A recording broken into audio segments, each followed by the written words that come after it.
Friends, ఇప్పుడే అందిన వార్త. ఇప్పటి వరకు రాజీనామా చేసిన అగ్రనేతలు బీఆర్ఎస్ పేర్లు ఒక్కసారిగా షాక్ లో కేసీఆర్ అంటూ వార్తలు అయితే వస్తున్నాయండి.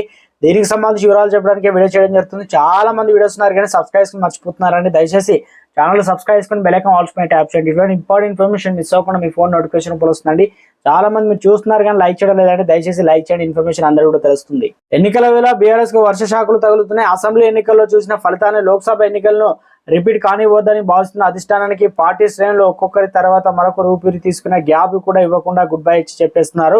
బీఆర్ఎస్ పార్టీ అధికారం కోల్పోయిన 3 నెలల్లో కాకముందే ఏకంగా 15 మంది పైగా పార్టీని వీడటం క్షేత్రస్థాయిలో నాయకులు కార్యకర్తలు మనోధైర్యాన్ని కోల్పోయేలా చేస్తుందని రాజకీయ విశ్లేషకులు భావిస్తున్నారు. అయితే ఈ క్రమంలో ఒక ఆసక్తికరమైన చర్చ సోషల్ మీడియాలో వైరల్ గా మారింది. ఉదయం నుంచి కేసీఆర్ నమ్ముకున్న కాదని మధ్యలో వచ్చిన వారి అందరం ఎక్కించడంతో ఈ పరిస్థితి వచ్చిందని చర్చించుకుంటున్నారు. ఇప్పుడు పార్టీని వీడిన వారు కూడా రాజకీయ అవసరాల కోసం నాడు బీఆర్ఎస్ లో చేరిన వారే అని చెబుతున్నారు. ఇప్పటికే బీఆర్ఎస్ అధిష్టానం కళ్ళు తెరిచి ఉద్యమంలో వెంట నడిచిన సొంత లీడర్లకు అవకాశం ఇవ్వాలని సూచిస్తున్నారు. కాంగ్రెస్ లో చేరిన ఎంపీ వెంకటేష్ నేత కావచ్చు, బొంతు రామ్మోహన్ రావు కావచ్చు, తాటికొండ రాజయ్య, కంచర్ల చంద్రశేఖర్ రెడ్డి, పట్నం మహేందర్ రెడ్డి, పట్నం సునీత, తీగల కృష్ణారెడ్డి, తీగల అనితారెడ్డి, బీజేపీలో చేరిన వారు MP BB Patil, MP Ramulu, మాజీ ఎమ్మెల్యే జలగం వెంకటరావు, మాజీ ఎంపీ సీతారాం నాయక్, మాజీ ఎంపీ జి నగేష్, మాజీ ఎమ్మెల్యే సైదిరెడ్డి, మాజీ ఎమ్మెల్యే అరూరి రమేష్ అయితే ఉన్నారు.